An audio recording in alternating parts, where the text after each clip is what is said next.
Bounty target is down.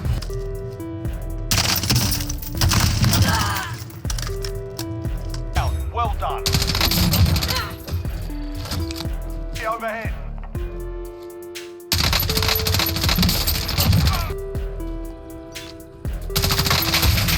Mission accomplished. All targets eliminated.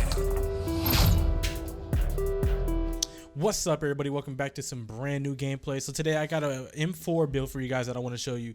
This build is my favorite build. It's my personal build that I like to run. Now, of course, there's all types of M4 builds that you can run out there. I know there's still new players out there that are kind of, what should I run? What's the best attachments for me? Well, it's all going to differ. But this build is more of a mid-range, long-range gun for me. I don't use it up close. You can, but it's not going to be ideal because I use the 3x optic scope. But you can change that to kind of play with your playstyle. So let's go ahead and dive in so you can see what I'm talking about. So right now, I run a monolithic suppressor, as anybody should be running the monolithic. That increases damage and you get the suppression, so you're not seen on the map. Very important in Warzone. If you're not running it, I don't know why. You should definitely run it. I don't really know what else to replace monolithic with, but you know, I'm sure everybody can run something different. Now for barrel, I run the stock M16 Grenadier. This can kind of be... It could be changed if you wanted to, but I find that I had the best accuracy over long ranges with the M16.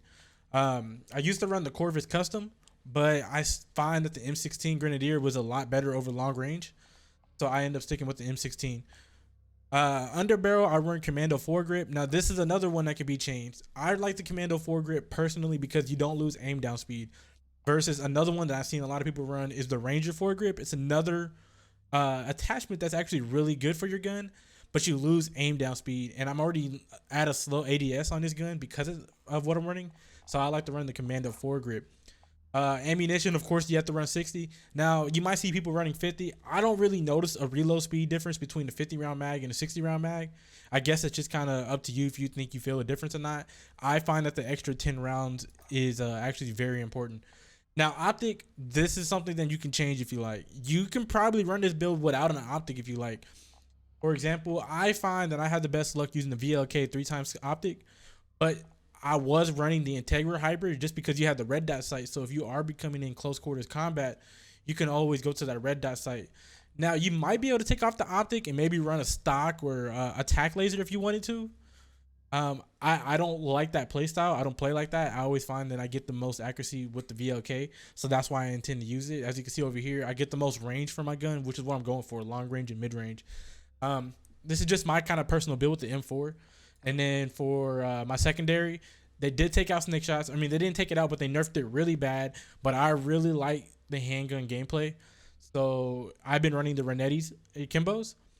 I'll go ahead and show you it if you want to try it. I think it's good.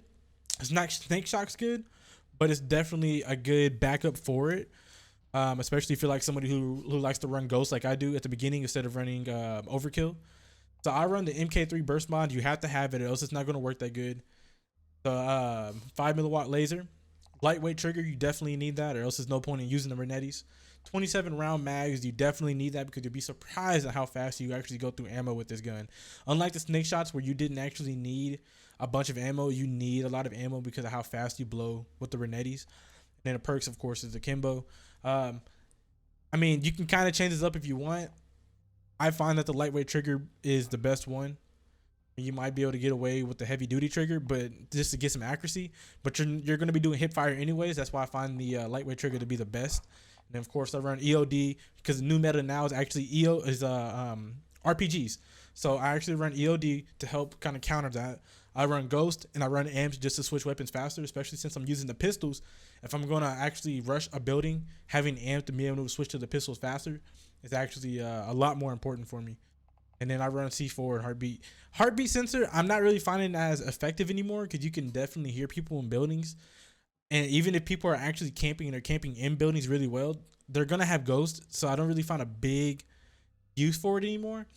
I was thinking about maybe running stun. A lot of people like to run smoke. That's actually another really good thing to use.